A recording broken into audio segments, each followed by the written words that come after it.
चलो ध्यान दो, अब थोड़ा सा फोकस ज्यादा। हेलो, बातें बंद करो। अब ये है, कल मैंने आपको पीडीएफ दिया था अकाउंटिंग फॉर कॉर्पोरेट रिस्ट्रक्चरिंग। इसमें से सब कुछ हमारे काम का नहीं है, ये एक ही टॉपिक है हमारे काम का। वो क्या है? अमालगमेशन। देखो क्या लिखा है इस पे, थ्योरी क्वेश्चन जरूर आएगा।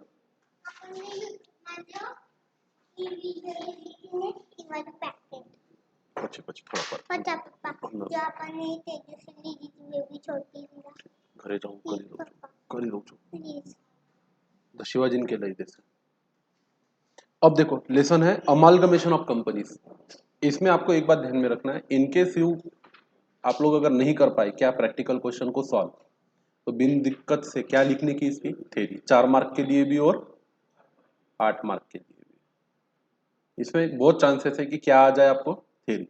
प्रैक्टिकल कॉम्प्लिकेटेड है इसका, सबसे ज्यादा कॉम्प्लिकेटेड इसलिए है कि अकाउंट के बेसिक्स बहुत पक्के होना, मतलब एकदम कॉमर्स स्टूडेंट के जैसे बेसिक्स होना, तो फिर ये चैप्टर बनता कौन सा, अमालगमेशन। वैसे ये चैप्टर आता है ज्यादातर सीए के कोर्स में, और वहां पे बच्चे बहुत दिल लगा के इसको क्या करते हैं, सॉल्व करते हैं, मेहनत से सॉल्व करते हैं, उस लेवल का चैप्टर है ये। आओ देखते हैं अमालगमेशन का मतलब क्या होता है, ध्यान से देखेंगे। There are many forms of business combination. Amalgamation मतलब बिजनेस का क्या है, कॉम्बिनेशन। पता है तुम लोगों को? अभी आइडिया और वोडाफोन एक हुआ। अकाउंट की लैंग्वेज में ऐसे दो कंपनियां जब एक होती है तो इसको बोला जाता है क्या, अमालगमेशन।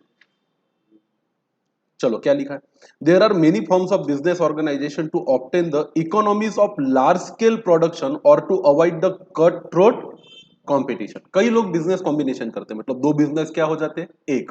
रीजन क्या है, पहला तो अपना बिजनेस लार्ज स्केल बन जाता है, दो छोटे बिजनेस है तो एक बड़ा बिजनेस बनेगा। या तो दूसरा कट थ्रोट कंपटीशन, इसका मतलब होता है गला काटू कंपटीशन है, तू मेरे से लड़ रहा, मैं तेरे से लड़ रहा, इसमें दोनों का क्या हो रहा, नुकसान। तो इससे अच्छा दोनों एक हो जाते हैं। तो आइडिया और वोडाफोन ने क्या किया, जियो के साथ वैसे भी कंपटीशन में ये लोग टिक पा रहे नहीं थे, तो इन दोनों ने सोचा कि आपस में 3 लोग लड़ते बैठेंगे, सब मर जाएंगे, जियो का तो कुछ बिगड़ने वाला नहीं है, उससे अच्छा अपन दोनों क्या हो जाते हैं, एक। तो पहले आइडिया के फोन में ऐसा नेटवर्क रहता ना आपका फोन में 4-5 डंडी का, है कि नहीं? तो पहले आइडिया के फोन में एक डंडी आती थी, वोडाफोन के फोन में एक डंडी आती थी, अब दोनों की मिला के 2 डंडी आती है। कुछ फर्क पड़ा नहीं, खैर इट वॉज अदर टॉपिक। तो अमालगमेशन क्यों होता है, कंपटीशन को अवॉइड करने के लिए, या छोटे बिजनेस को क्या करने के लिए, बड़ा करने के लिए। दे आर अमालगमेशन एब्जॉर्प्शन, या इसी को बोला जाता है क्या, एक्सटर्नल रिकंस्ट्रक्शन। एमसीक्यू बनेगा इस पर। जब दो कंपनी एक होती है तो अकाउंट के लैंग्वेज में उसको बोला जाता है क्या, अमालगमेशन, या तो बोला जाता है क्या, एब्जॉर्प्शन, या तो बोला जाता है क्या, एक्सटर्नल रिकंस्ट्रक्शन। अब मैं इसका फर्क भी समझाता, आगे भी लिखा हुआ। अमालगमेशन का मतलब है कि वोडाफोन और आइडिया का क्या हो गया, वी आई, उस दोनों का अस्तित्व है, वोडाफोन का भी है और किसका, आइडिया का भी।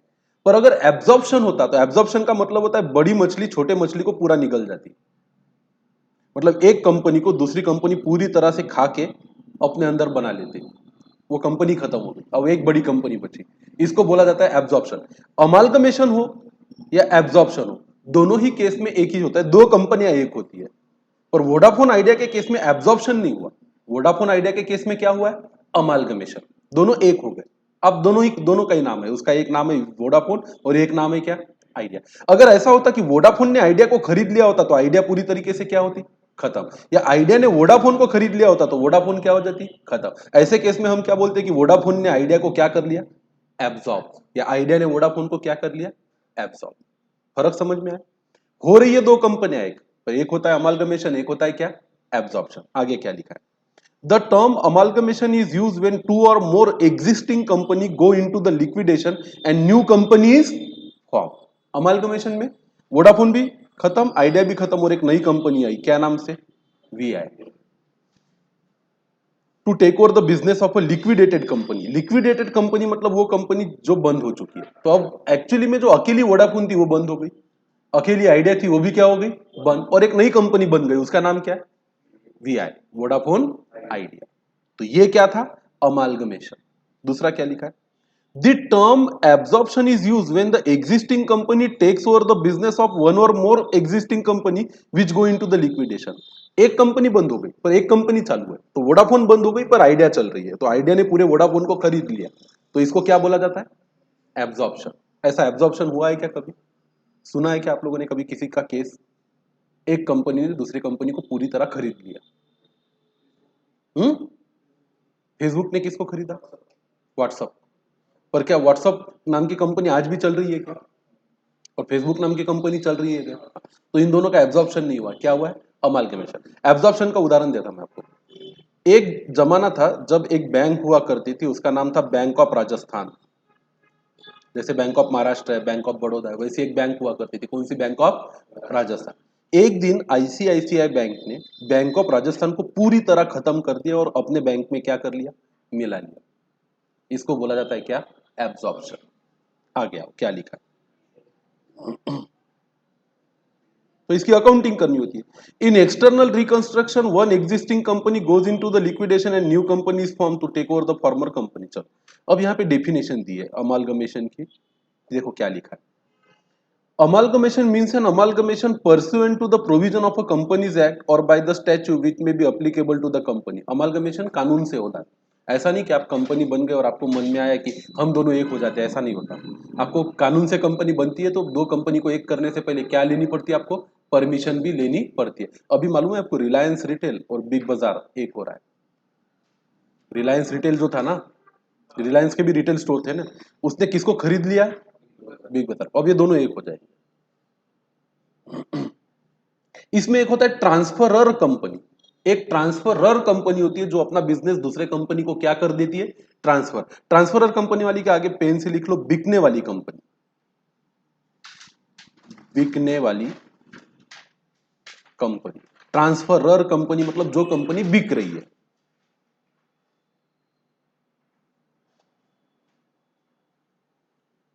और एक होती है ट्रांसफरी कंपनी, इस पे एमसीक्यू बनेंगे। एक होती है कौन सी कंपनी? ट्रांसफरी। ट्रांसफरी का मतलब होता है खरीदने वाली कंपनी। तो भाई दो कंपनियां एक हो रही है तो एक कंपनी बिकती और एक कंपनी उस कंपनी को खरीद लेती। तो जो कंपनी बिक रही है उसको कानून में बोला जाता है ट्रांसफरर, और जो कंपनी खरीद रही है उसको बोला जाता है ट्रांसफरी। तो आईसीआईसीआई और बैंक ऑफ राजस्थान में ट्रांसफरर कौन था? Bank of Rajasthan. और ट्रांसफरी कौन था? आईसीआईसीआई बैंक। इस पे क्या बनेगा आपका? ट्रांसफरर और ट्रांसफरी पे MCQ. Are you getting my point? आगे रिजर्व का मतलब क्या होता है? रिजर्व मतलब पोर्शन ऑफ अर्निंग। रिजर्व का मतलब क्या होता है? पोर्शन ऑफ अर्निंग रिसीव्स और other surpluses of an enterprise appropriated by the management for the general or specific purpose other than the provision for depreciation। कुछ नहीं होता, इतना डिटेल में जाने की जरूरत नहीं। रिजर्व का मतलब होता है आपके कमाई का हिस्सा। जैसे मैंने 10,000 रुपए कमाए, उसमें से 2,000 किसी खास काम के लिए अलग से निकाल के रख दिए, तो ये 2,000 मेरा क्या है? रिजर्व। बात समझ में आई? अरे हाँ कि ना? अब देखो टाइप्स ऑफ अमालगमेशन, इस पे भी बनता आपका एमसीक्यू प्लस थ्योरी क्वेश्चन। इस पे दो क्वेश्चन आएंगे। टाइप्स ऑफ अमालगमेशन ये जो टॉपिक है इस पे आपको एमसीक्यू आएगा, और शिवाजी में कह रहे ये जो है टाइप्स ऑफ अमालगमेशन, इस पे आपको क्या बन सकता है? एमसीक्यू भी आएगा और क्या आएगा? एक थ्योरी क्वेश्चन। सुनो मेरी बात, ट्रांसफरी कंपनी और ट्रांसफरर कंपनी के बारे में लिखो, इस पे भी क्या बन सकता है? एमसीक्यू और एक आधा theory question. 2 mark transferor company के लिए और 2 मार्क ट्रांसफर कंपनी के लिए। लिखते आना चाहिए, पढ़ना है। अब देखो, एज पर द एएस का मतलब होता है अकाउंटिंग स्टैंडर्ड। एएस का मतलब क्या होता है? Accounting standard. There are two types of amalgamation. दो कंपनियां एक होती है, इसके दो प्रकार होते हैं। ये दो चैप्टर है हमारे, चौथा चैप्टर और कौन सा चैप्टर? पांचवा चैप्टर। एक है amalgamation in the nature of merger और amalgamation in the nature of क्या? परचेस। अब ये इसको इंपॉर्टेंट मार्क करो। ये जो है टाइप्स ऑफ अमालगमेशन, ये इंपॉर्टेंट है, बिल्कुल इंपॉर्टेंट है। इस पे 100% आपको 4 या 8 मार्क का क्या बनेगा? थ्योरी क्वेश्चन बनेगा। बताओ कि कितने टाइप के अमालगमेशन होते हैं? Amalgamation in the nature of क्या? मर्जर। और दूसरा क्या? Amalgamation in the nature of purchase. फिर यहां पे देखो amalgamation in the nature of merger, इसी का दूसरा नाम है पुलिंग ऑफ इंटरेस्ट मेथड। क्या बोला जाता है इसको? Pooling of interest method. इस पे भी एमसीक्यू आ सकता है। क्वेश्चन पूछेंगे, amalgamation in the nature of merger also called as pooling of interest method, pushing of interest method, interest pooling method, none of this. तो आपको सही ऑप्शन चुनते आना चाहिए। An amalgamation should be considered to be the amalgamation in the nature of merger when all the following conditions are satisfied। तो इस पे भी क्वेश्चन आ सकता है कि write down the conditions for the amalgamation in the nature of क्या merger. क्या condition है? जब एक कंपनी दूसरे कंपनी को खरीदती तो उसको amalgamation in the nature of merger कब बोला जाता है? तो ये कितनी कंडीशन है इसमें? ए, बी, सी, डी और ई, मतलब 5 कंडीशन है। एक कंपनी दूसरे कंपनी को खरीद रही है और ये 5 कंडीशन अगर सेटिस्फाई हो जाती है, लागू हो जाती, तो उस टाइप के दो कंपनियों के मर्जर को क्या बोला जाएगा? Amalgamation in the nature of merger. अब ये 5 कंडीशन पे क्वेश्चन आएगा 8 मार्क्स का। कितने मार्क्स का? 8 मार्क्स का। और आएगा ही आएगा, क्योंकि ज्यादा क्वेश्चन है ही नहीं थ्योरी में। वही 3-4 घूमे फिराए क्वेश्चन है जो 4 मार्क के लिए पूछेंगे या कितने के लिए पूछेंगे? 8। पहली कंडीशन देखो, जब एक कंपनी दूसरे कंपनी को खरीदती है तो क्या होता है? All the assets and liability of बिकने वाली कंपनी। अब देखो, ट्रांसफरर कंपनी मतलब कौन सी कंपनी? बिकने वाली। उसके सारे असेट्स और उसकी सारी क्या लायबिलिटी। बैलेंस शीट तो बनाते आती है आपको। तो हर कंपनी के पास क्या रहती? प्रॉपर्टी रहती, असेट रहती, और उसकी क्या रहती? लायबिलिटी रहती। तो एक कंपनी दूसरे कंपनी को खरीद रही है तो टेक्निकली उसके सारे असेट भी उसके और उसकी सारी लायबिलिटी भी उसकी। तो क्या कहा है पहले कंडीशन में? All the assets and liability of transferor company और the companies before amalgamation should be the asset and liability of a खरीदने वाली कंपनी। इसके सारे के सारे असेट, मतलब इसके पास लैंड है तो उसकी हो गई, इसकी बिल्डिंग उसकी हो गई, इसका बैंक बैलेंस उसका हो गया, इसका कैश बैलेंस उसका हो गया, इसके डेटर भी उसके, इसके क्रेडिटर भी उसके, इसके बिल्स पेएबल भी उसके, उसके बिल रिसीवेबल भी उसके। मतलब मेरे बिजनेस में जो कुछ है ये मैंने सब बेच दिया, और मेरे सारे असेट्स और मेरे सारे लायबिलिटी किसकी हो जानी चाहिए? खरीदने वाले कंपनी की हो जानी चाहिए, या खरीदने वाले कंपनी ने बिकने वाली कंपनी का हर असेट और हर लायबिलिटी को लेना चाहिए। नहीं तो कई बार क्या होता है, अब अच्छा चलो मैं मेरा बिजनेस बेच रहा हूं, अब मेरे पास ये डेस्क है, बेंच है, कैमरा है, मोबाइल है, प्रोजेक्टर है, एसी है, सब है। एक आदमी ने मेरा धंधा खरीद लिया, वो मेरे को क्या बोलता? नहीं मैं तुम्हारा सब कुछ रखता हूं, मेरे को तुम्हारा प्रोजेक्टर नहीं चाहिए क्योंकि मेरे पास मेरा है। तो मेरे सारे असेट उसके हुए क्या? वो कुछ ले रहा है, कुछ नहीं ले रहा। इसको ऐसा हुआ तो उसको amalgamation in the nature of merger बोला जाता नहीं है। पूरी तरीके से आपका एक फूटा कौड़ा आपका पास नहीं रहना चाहिए। आपका जो है वो पूरा का पूरा वैसा का वैसा किसका होना चाहिए? जो आपके कंपनी को खरीद रहा है। बेटा आया मुकुल शिवाजी। पहली कंडीशन समझ में? क्या इंपॉर्टेंट है इसमें अंडर हाईलाइट करना हो तो आपको? All the assets and all the liability, कुछ नहीं छूटना चाहिए। सारे असेट और सारे लायबिलिटी खरीदने वाले कंपनी ने सामने वाली बिकने वाली कंपनी के लेने चाहिए। सारे के सारे मतलब सारे के सारे। दूसरी इंपॉर्टेंट कंडीशन पे आती, क्या बोलता है? Share holder holding not less than 90% of face value of equity shares of बिकने वाली company should become the share holder of the खरीदने वाली कंपनी। अब सुनो, हर कंपनी का मालिक कौन होता है? Share holder. अगर मेरी कंपनी को किसी बड़ी कंपनी ने खरीद लिया, मान के चलो हम ए कंपनी है, हम अपन है डीडब्ल्यू लिमिटेड। अपन कौन सी कंपनी है? डीडब्ल्यू। अपन इसके 10 शेयर होल्डर है, मान के चलो ये 10 लोग है। अब ये कंपनी तो बिक रही, अब ये कंपनी के मालिक कौन है? ये 10 लोग मालिक है। अरे भाई, अगर मैं मेरी कंपनी बेच रहा हूं तो मेरे मालिकों को तो कुछ मिलना चाहिए ना। और मैं मालिक हूं तो पैसे किसको मिलने चाहिए? मुझे। पर मुझे पैसे नहीं मिलेंगे। मेरी कंपनी तो बिक जाएगी, मेरा बिजनेस तो बिक जाएगा, पर मुझे क्या नहीं मिलेंगे? पैसे। मेरी पूरी कंपनी एक बड़े कंपनी के अंदर जा रही है, एक बड़ी कंपनी मेरे कंपनी को क्या कर रही है? खरीद रही है। तो ये हम जो मालिक छोटे कंपनी के, हम मालिक बन जाएंगे कौन से कंपनी के? बड़े कंपनी। मतलब अपन अपन अपना पूरा धंधा लेके मर्ज हो गए किसके अंदर? नए कंपनी के अंदर। तो ये दूसरी कंडीशन है कि कम से कम 90% शेयर होल्डर। कितने परसेंट? 90। तो अपन 10 है तो कम से कम 9 लोग तो भी ये कंपनी के मालिक, उस कंपनी में क्या बनने चाहिए? मालिक। अरे फोकट में बेचूंगा क्या मैं मेरी कंपनी? मैं, अब मेरा एक कोचिंग क्लास है, एक मेरा दूसरा कोचिंग क्लास आया बॉम्बे का। वो बोलता है कि हम यवतमाल में बिजनेस बढ़ाना चाहते हैं, दिनेश वडेरा अकेडमी को हम मर्ज करना चाहते हैं। तो मान के चलो अपन 10 लोग अपनी अकेडमी के क्या है? मालिक। तो अपन ने बोला ठीक है खरीद लो हमारा बिजनेस। बदले में क्या मिलेगा आपने? अपन तो अपना चलता फिरता धंधा किसको दे रहे हैं? मुंबई की। बोले कल से तुम्हारा नाम चेंज, कल से तुम्हारा नाम डीडब्ल्यू अकेडमी नहीं एबीसी अकेडमी कर देंगे। बोले ठीक है करो, हमारा क्या है? हम आज डीडब्ल्यू के मालिक है, कल किसके मालिक बन जाएंगे? एबीसी के। पर ऐसे मालिक कितने बनने चाहिए? 90%। मतलब 10 मालिक है तो कम से कम 9 जाने चाहिए, 100 है तो कितने जाने चाहिए? 90। फिर बचे 10 लोग, वो बोले हमको दूसरी कंपनी में क्या नहीं बनना? मालिक। तो ठीक है, तुम रोकड़ा लो, पैसा लो और यहां से निकलते जाओ। पर अगर 90 से कम चले गए तो इसको क्या नहीं बोला जाएगा? Amalgamation in the nature of merger बोला नहीं जाएगा। बात समझ में आ रही है आप लोगों को? अरे मैं इसलिए इतना आपको समझा रहा हूं कि ये टेक्निकल टॉपिक है, ये पूरा का पूरा चैप्टर। अगर इसकी थ्योरी इतनी एडवांस है तो सोचो इसके प्रैक्टिकल कितने टफ हो। और मेरे को पूरा भरोसा है जिसका बेसिक बहुत ज्यादा क्लियर नहीं है, इसके प्रैक्टिकल क्वेश्चन उसके बस की बात नहीं है, कितना भी दिमाग फाड़ लो। सीए में बच्चे 4-4 साल नापास होते हैं इस एक चैप्टर की वजह से। कौन से? अमालगमेशन और मर्जर, वो भी इतना पढ़ने के बाद और हर बेसिक क्लियर करने के बाद। और आप लोग तो बीबीए में एक तो ऊपर ऊपर से आए देवगाय के जैसे, ऊपर से कोरोना ने आपका एक तो भला कर दिया, बिना पढ़े ही क्या हो गए? पास। तो बहुत गैप है। अब इस गैप को भरने का एक ही रास्ता है आपके पास, क्या? अच्छे से करो थियरी। प्रैक्टिकल लूंगा मैं, आपको समझाऊंगा, पर पहले ही प्रॉब्लम में आपका भरोसा उठ जाएगा। काहे से? प्रैक्टिकल पे।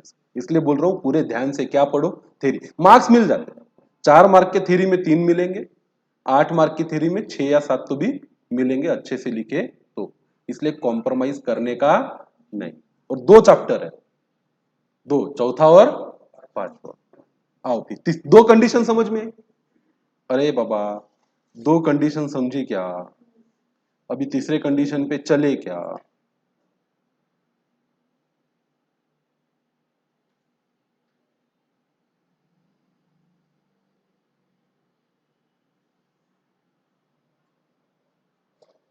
चलो तीसरी कंडीशन देखो, मजेदार है, मजा आएगा। अच्छा चलो खैर, वैसे भी आप लोग बिजनेस मैनेजमेंट के स्टूडेंट हो तो बिजनेस के बारे में आपको जानकारी भी होनी चाहिए, बहुत जरूरी। पहली कंडीशन वी डन, दूसरी कंडीशन भी डन, तीसरी देखो क्या है। The consideration payable to the above mention share holder should be discharge by transferring company by issue of a shares and cash can be payable in respect of a fractional shares. अब सुनो, ये complicated है, इसके लिए थोड़ा background में जाओ तो बात समझ में आएगी। आप अपनी कंपनी को बेच रहे हो, बदले में पैसे ले रहे हो क्या? नहीं। बदले में आप बड़ी कंपनी के क्या बन रहे हो? मालक। उसके पहले ही मालक है, वहां पे पहले से 100 शेयर होल्डर है, अपन 10 है। अपन भी वहां जाके मिल जाएंगे तो कुल मिला के उधर के मालिक कितने हो जाएंगे? 110। अरे हाँ कि ना? अब बदले में अगर हमारा धंधा उनका हो गया तो हमारे पास तो हमारे कंपनी के शेयर थे, मतलब हम हमारी कंपनी के मालिक थे। अब हमारी कंपनी तो खत्म, क्योंकि हमारी कंपनी किसने खरीद ली? दूसरी कंपनी ने। बदले में वो हमको क्या देगा? उसके कंपनी के क्या देगा? शेयर्स। अब शेयर्स के बदले में क्या देने चाहिए? शेयर्स ही देने चाहिए। अरे ऊपर की कंडीशन कहती है कि इधर के मालक 90% लोग, उधर के भी क्या बनने चाहिए? Share holder. तो शेयर होल्डर कब बनोगे आप दूसरे कंपनी के? जब आपको उस कंपनी के क्या मिलेंगे? शेयर। हाँ, तो आपको शेयर के बदले में क्या देने हैं? शेयर्स ही देने हैं। बात जारी है। अगर फ्रैक्शनल शेयर्स है तो इसके बदले क्या दे सकते हैं? पैसे दे सकते हैं। इसका उदाहरण है, इसके प्रैक्टिकल क्वेश्चन में भी आता है। मान के चलो कि वो लोग हमारे 10 शेयर के बदले 1 शेयर दे रहे हैं, वो बड़ी कंपनी, वो बड़ी कंपनी है, हम कैसी कंपनी है? छोटी। तो मेरे पास 10 शेयर है, मेरे तेरे पास 10 है, तेरे पास 10 है, तेरे पास 10 है, तेरे पास 10 है, तेरे पास 10 है, हम सबके पास 10-10 शेयर है और अपन इस कंपनी के क्या है? मालिक है। हम छोटी कंपनी, एक बड़ी कंपनी की ऑफर आई, वो हमारी कंपनी को खरीदना चाहती है। अब वो इतनी बड़ी कंपनी है कि उन्होंने बोला कि देखो तुम्हारी कंपनी हमारी, पर तुम्हारे 10 शेयर के बदले हम कितने शेयर देंगे? 1 शेयर। उसमें कोई फर्क नहीं पड़ेगा। हमारे 10 शेयर की वैल्यू 100 रुपए है तो उनके 1 शेयर की वैल्यू कितनी है? 100 रुपए। अरे वो बड़ी कंपनी है तो उनका 1 शेयर 100 रुपए का है, और हमारे 10 शेयर कितने के? 100 के। तो हमको क्या फर्क पड़ता है? अगर हमारे 10 शेयर के बदले उन्होंने अपना 1 शेयर भी दिया, पहले आपके पास 10 शेयर थे, आप 100 रुपए के मालिक थे। आज आपके पास 1 शेयर है तो भी आप कितने के मालिक हो? 100। अब बोलो, 10 के बदले 1 दे रहा हूं, मान के चलो एक आधे के पास 11 शेयर है। एक आधे के पास कितने शेयर है? 11। तो 1 शेयर में का तो हिसाब लग रहा क्या? नहीं। तो इन्होंने ये कंडीशन सी वही लिखी है कि द कंसिडरेशन, मतलब जो कंपनी खरीदने के बदले में पैसा देते हैं, कानूनन भाषा में उसको क्या बोला जाता है? कंसिडरेशन। इस पे एमसीक्यू पूछा जा सकता है। एक कंपनी बिकती है और उसके मालिकों को दूसरे कंपनी से जो मिलता है उसको कायदे से क्या बोला जाता है? कंसिडरेशन। एग्जाम्पल के तौर पे सीधा है, तूने मेरा तेरा मोबाइल मेरे को बेचा, तो तेरा दोस्त तेरे को पूछ सकता है, तूने मोबाइल बेच दिया सर को? तू बोले हाँ बेच दिया। बोले सर ने कंसिडरेशन कितना दिया? मतलब जो माल हम बेचते हैं उसके बदले में जो पैसा मिलता है उसको अकाउंट की लैंग्वेज में क्या बोला जाता है? कंसिडरेशन। अब ये क्या कहते हैं कि अगर एक कंपनी बिक रही है तो दूसरी कंपनी उसको खरीद रही है, तो कंसिडरेशन में क्या मिलना चाहिए उसको? शेयर्स मिलने चाहिए। कौन से कंपनी के? जो कंपनी आपको खरीद रही है। और पैसे भी दे सकते, पर कौन से शेयर के लिए? सिर्फ फ्रैक्शनल। मतलब अगर किसी के पास 10 के बदले एक शेयर दे रहा है, एक शेयर का हिसाब नहीं लग रहा, तो एक शेयर के बदले किसको क्या मिल सकता है? पैसा कैश में मिल सकता है। मान के चलो अपन सब कंपनी, सबके पास 10-10 शेयर है, सिर्फ मेरे पास 12 शेयर, तो मेरे को 10 के बदले एक शेयर मिलेगा, पर बचे हुए 2 शेयर के बदले क्या मिलेगा? कैश। कैश कब मिल सकती है? फ्रैक्शन शेयर के लिए। अदरवाइज शेयर के बदले क्या मिलेंगे? शेयर। थोड़ा थोड़ा हिसाब लग रहा है कि क्लियरिटी आ रही है कि कंफ्यूजन बढ़ रहा है? आ रही है। तो कितने कंडीशन सेटिस्फाई हुए? तो इसको बोला जाएगा amalgamation in the nature of merger. 3 हो गए। अब कौन सी कंडीशन पढ़ते हैं? चौथी। क्या लिखा है देखो, the business of a transferor company is intended to be carried out by the transferee company. खरीदने वाले ने, जिसने अपना धंधा बेचा है, उसका धंधा चलाने का इरादा होना चाहिए। मतलब अगर मेरे को कोई खरीद रहा, डीडब्ल्यू लिमिटेड को कोई खरीद रहा है, तो जो मुझे खरीदेगा उसका इरादा होना चाहिए कि ये डीडब्ल्यू लिमिटेड का धंधा ही चलता रहे। मतलब मैं यहाँ कोचिंग क्लास चलाता हूं, तो उसने मेरे को खरीदने के बाद भी यहाँ पे क्या चलानी चाहिए? Coaching class. नहीं तो एक आधे ने बोला होगा कि यवतमाल में अपने को धंधा करना है, और यवतमाल में सबसे बड़ा बॉस कौन बैठा है? वडेरा। इसको जब तक रास्ते से निकालते नहीं तब तक अपना धंधा वहां पे चलता नहीं। तो उसने क्या किया? खरीद लो वडेरा को। आया वो, उसने मेरा धंधा खरीद लिया और दूसरे दिन ताला ही लगा दिया यहाँ पे। हाँ। अब मेरे को तो मेरे धंधे के क्या मिल गए? पैसे। मेरी तो सब बिक गई, प्रॉपर्टी बिक गई, डेस्क बेंच बिक गया, क्लास बिक गया। अब उसने क्या? डीडब्ल्यू लिमिटेड बंद। ये यहाँ पे कोचिंग का धंधा चलेगा ही नहीं, या मॉल खोलते हैं। ऐसा नहीं चलेगा। जिसका धंधा आपने खरीदा, आपका इरादा होना चाहिए कि उसी धंधे को क्या करे आगे। अब सुनो, रिलायंस वाला बिग बाजार को खरीद रहा, पर उसको बंद करके वो बिग बाजार में कुछ भी उल्टा सीधा काम नहीं कर सकता। उसको वहां पे वही चलाना पड़ेगा जो धंधा कौन कर रहा था? बिग बाजार कर रहा था। बात समझ में आ रही है? ये चौथी कंडीशन है। पांचवी और लास्ट कंडीशन क्या है? No adjustment is intended to be made in the book value of the asset and liability of a transferor company. अब आप मुझे खरीदोगे तो सबसे पहले मेरे से क्या मंगाओगे? मेरी बैलेंस शीट। क्या मंगाओगे? Balance sheet. अब मेरी बैलेंस शीट में मेरी लैंड भले आज 5 करोड़ की है, पर मैंने खरीदी थी कभी किसी जमाने में कितने में? 1 करोड़ में। तो बैलेंस शीट में लैंड दिखेगी कितनी? एक। वो मेरे को खरीदेगा, एक कंपनी मेरे कंपनी को क्या खरीदेगी?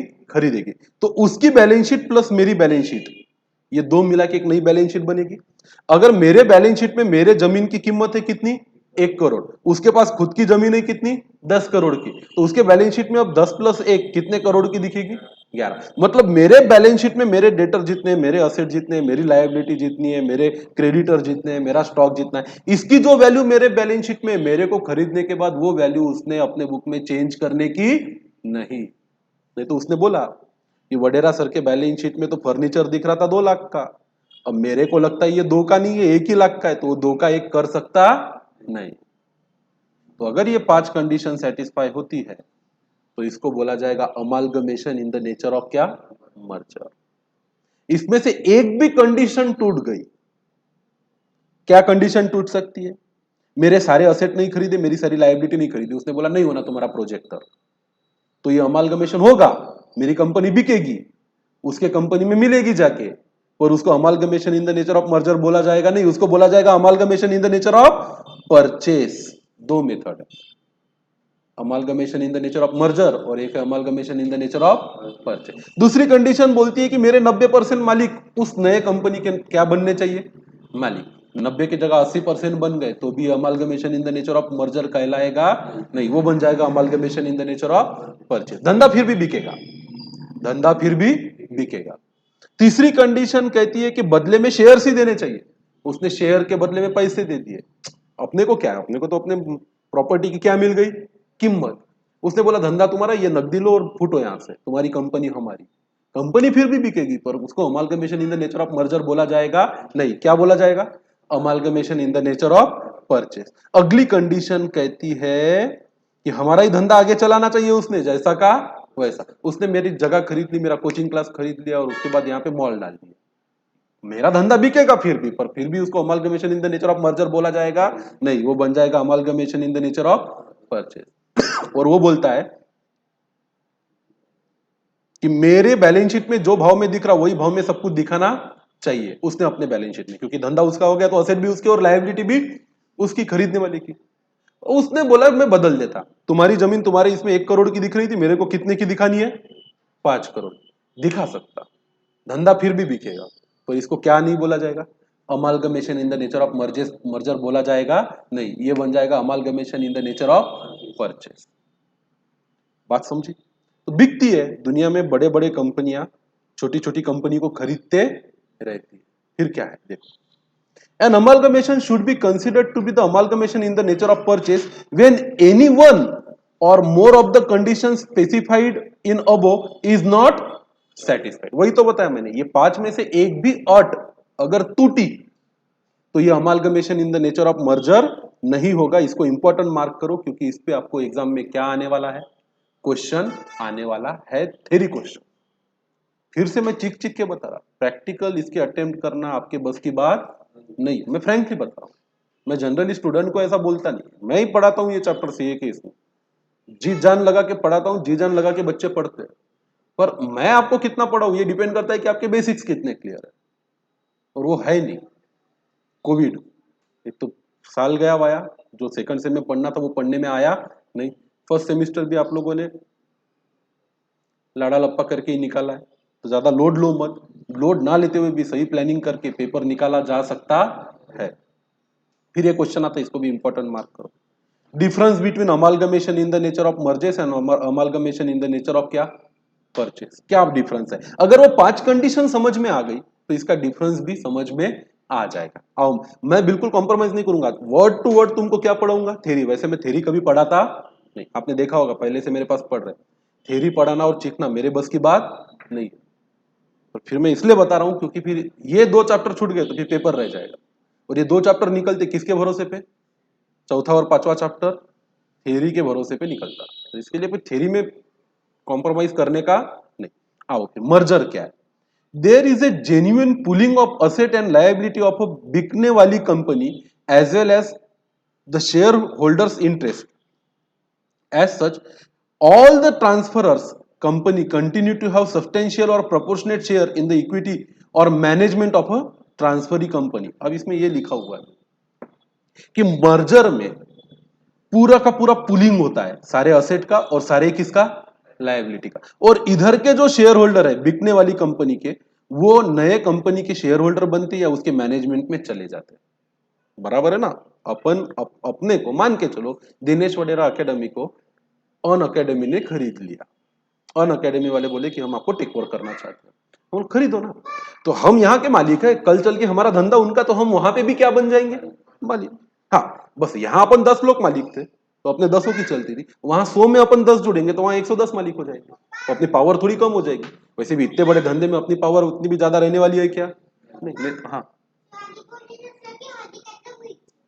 कम 10 मिनट। अब परचेस में क्या होता है कि वन कंपनी एक्वायर्स अनदर, यहां पे भी एक कंपनी दूसरे कंपनी को क्या करती है, एक्वायर करती है, खरीदती है। As the consequence the share holder of a transfer company normally do not continue to have the proportionate share in the equity और management of a transferee company. जरूरी नहीं है कि भाई हमको उसने कैश दे दिया, अन अकेडमी वाले ने बोले नकदी लो और यहां से निकलो, तो हम उस कंपनी के मालिक बनेंगे क्या, ये पहला फर्क है। मर्जर के केस में जो कंपनी बिक रही है उसके मालिक नए कंपनी के मालिक बनते हैं और वहां पे मैनेजमेंट में हिस्सा भी लेते हैं। अब यहाँ अपने पास 10 ही लोग थे तो अपनी पावर ज्यादा थी, वहां 110 में अपन 10 रहेंगे तो अपनी पावर जाहिर सी बात है थोड़ी सी क्या हो जाएगी, कम। पर उसका धंधा भी बड़ा है, कंपनी भी बड़ी है। परचेस के केस में ऐसा होता नहीं है, आपको उनके मैनेजमेंट में मौका मिल भी सकता और नहीं भी मिल सकता।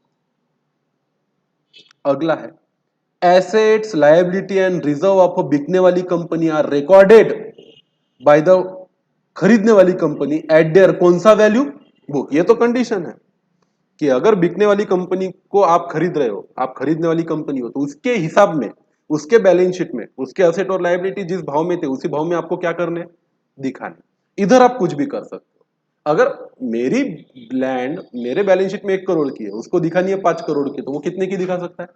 5 crore. Asset, liability and reserves of a बिकने वाली company are recorded by the खरीदने वाली company either at book value or value revised on the basis of उनका कौन सा वैल्यू? Fair value. अब मैंने ये प्रोजेक्टर खरीदा था 60,000 का, अब सेकंड हैंड में ये बिकता 20,000 का, मेरे इसमें दिख रहा 50 का, उसकी मर्जी है 20 में दिखाओ तो कर सकता। ये फर्क है किसमें? मर्जर में और परचेस में। ये पूरा का पूरा डिफरेंस उसी 5 पॉइंट पे आधारित है। कौन से 5 point? What is the amalgamation in the nature of merger. इधर वो 5 पॉइंट लिख लेंगे, वो टूट गया तो वो बन जाता amalgamation in the nature of क्या? Merger, purchase. तीसरा क्या है? The balance of profit and loss account of a बिकने वाली company aggregate with the balance and profit and loss account of a खरीदने वाली कंपनी। मेरे पीएनएल में बैलेंस रहता, अपन ने देखा ना, बैलेंस शीट बनाई ना कंपनी की, बैलेंस शीट की लायबिलिटी साइड में प्रॉफिट एंड लॉस अकाउंट दिखाते। अगर मेरे प्रॉफिट एंड लॉस अकाउंट में 1 लाख का बैलेंस है, तो मेरे को खरीदने के बाद मेरा 1 लाख का बैलेंस उसके प्रॉफिट एंड लॉस अकाउंट में क्या हो जाएगा? ऐड, जैसा का वैसा। मेरी लैंड उसकी लैंड में, मेरा स्टॉक उसके स्टॉक में, मेरा बिल्डिंग उसके बिल्डिंग में, मेरी मशीन उसके बिल्डिंग में, मेरे क्रेडिटर्स उसके क्रेडिटर में, तो मेरा पीएनएल भी उसके पीएनएल में, जैसा का वैसा। इधर balance in profit and loss account of a transfer company is not included. अब मुझे बताओ, प्रॉफिट एंड लॉस अकाउंट में बैलेंस है, वो कोई जीती जागती सच्चाई वाली चीज है क्या? लैंड एक रियल असेट है, बिल्डिंग एक रियल असेट है, बैंक बैलेंस एक रियल असेट है, प्रॉफिट एंड लॉस अकाउंट एक अकाउंट है सिर्फ। क्या उसको छू सकते क्या आप? दिखता, मेरा प्रॉफिट एंड लॉस अकाउंट दिख रहा है क्या आपको? मेरा धंधा खरीदोगे तो तुमको क्या दिखेगा? लैंड दिखेगी, बिल्डिंग दिखेगी, फर्नीचर दिखेगा, स्टूडेंट दिखेंगे, बैंक बैलेंस दिखेगा, कैश बैलेंस दिखेगा। मेरा पीएनएल दिखता क्या तुमको? पीएनएल कोई चीज है नहीं, इसलिए उसको नॉमिनल अकाउंट बोलते हैं। अगर इधर से उसको खरीद रहे हैं ना, amalgamation in the nature of merger है, तो सब कुछ लेना पड़ेगा, रिजर्व भी लेने पड़ेंगे, पीएनएल भी लेना पड़ेगा।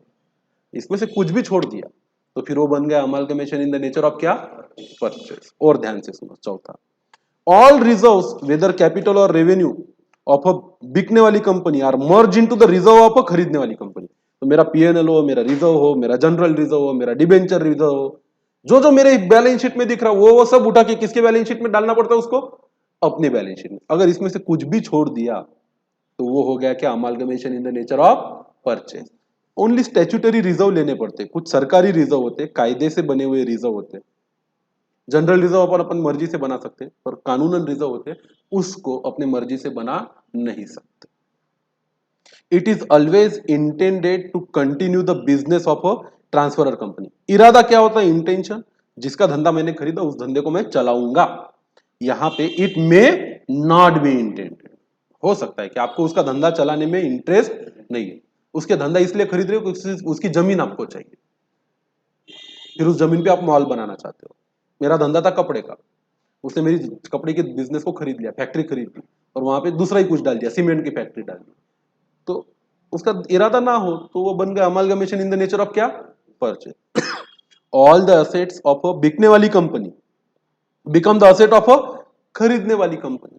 यहां पे जरूरी नहीं है कि ऑल असेट होने चाहिए, उसको जो पटा वो लेगा, नहीं पटा वो नहीं। वो बोले नहीं चाहिए तुम्हारा फर्नीचर होना ही नहीं, ये लेके जाओ, तो बस जगह दे दो, बिल्डिंग दे दो, लाइट फिटिंग दे दो, उसकी मर्जी।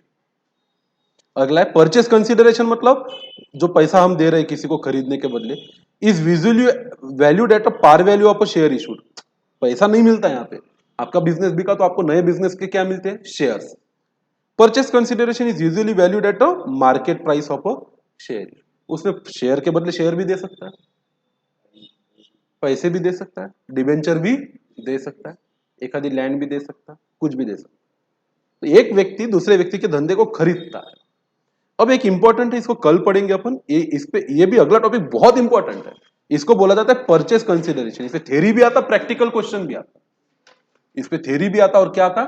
प्रैक्टिकल। प्रैक्टिकल में अपन बहुत ज्यादा नहीं जाएंगे, थोड़े बहुत काम पूरते क्वेश्चन लेंगे, एकदम बेसिक लेवल के। वो जमे तो ठीक, नहीं जमे तो पूरा भरोसा किस पे करना है आपको? थ्योरी। तो चलो, सी यू टुमारो, करते रहो। ये चैप्टर खत्म हो जाए तो अपन सिलेबस ऑफिशियली क्या कर देंगे? एंड कर देंगे। फिर आप इनकम टैक्स स्टार्ट कर देना जहां पे भी आपको पढ़ना है।